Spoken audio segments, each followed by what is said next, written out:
আসসালামু আলাইকুম ওরহমতুল্লাহ।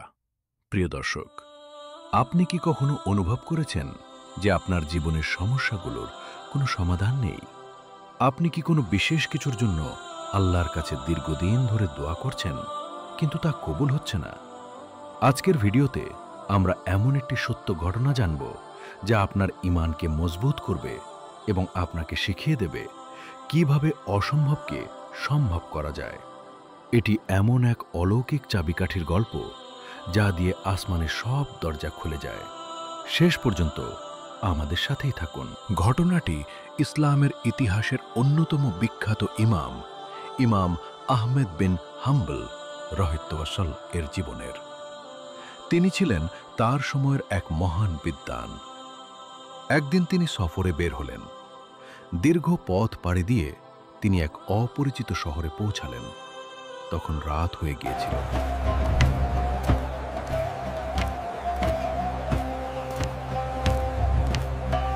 এবং তিনি খুব ক্লান্ত ছিলেন। তিনি ভাবলেন, এশার নামাজ পড়ে মসজিদের এক কোণে রাতটা কাটিয়ে দেবেন।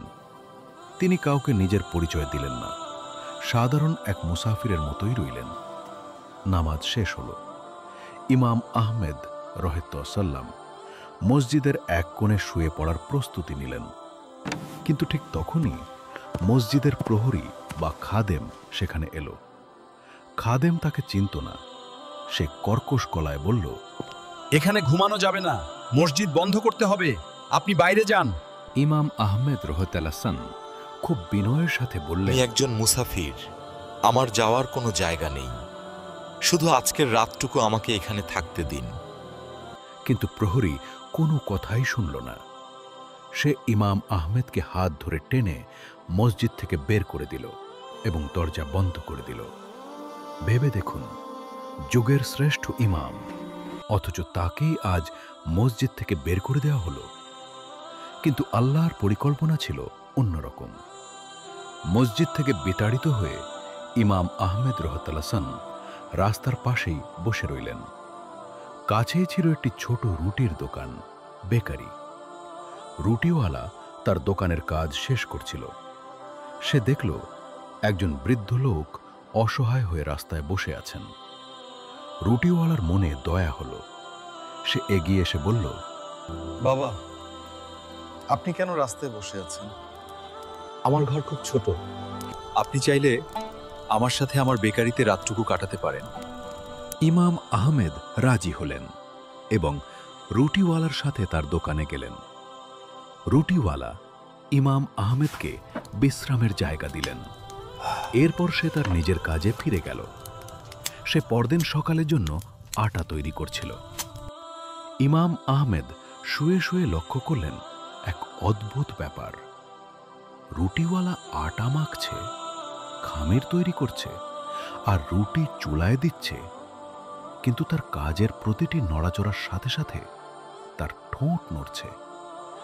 সে বিড়বিড় করে কিছু একটা পড়ছে। ইমাম আহমেদ কান পেতে শুনলেন।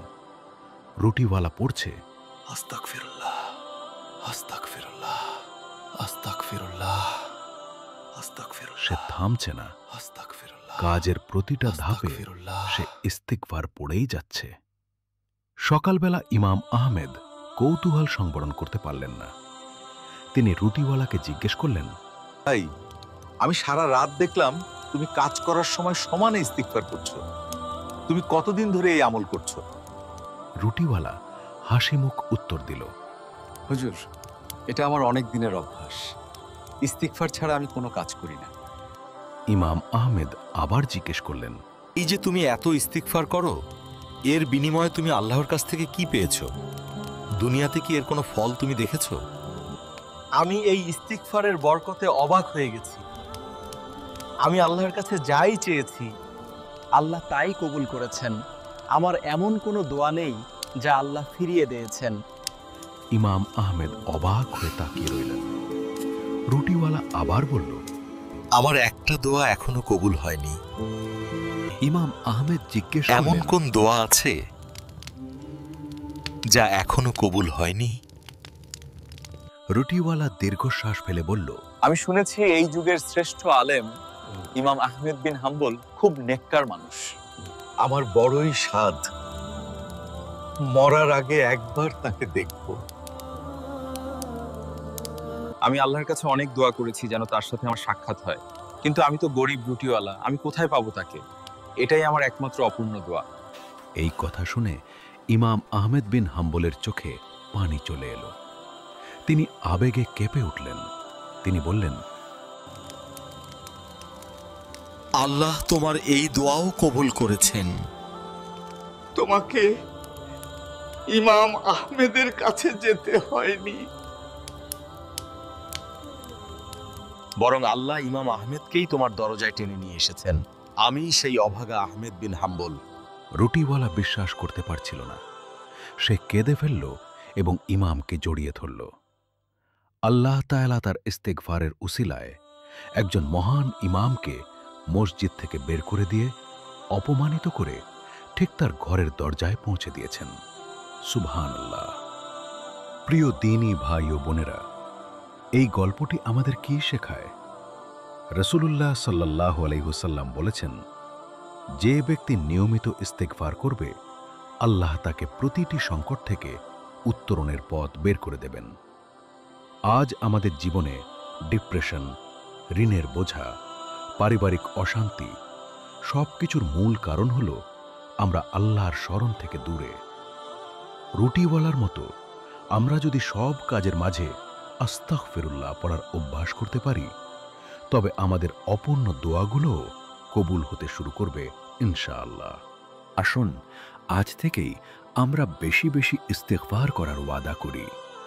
আল্লাহ আমাদের সবাইকে মাফ করুন এবং আমাদের নেক দোয়াগুলো কবুল করুন।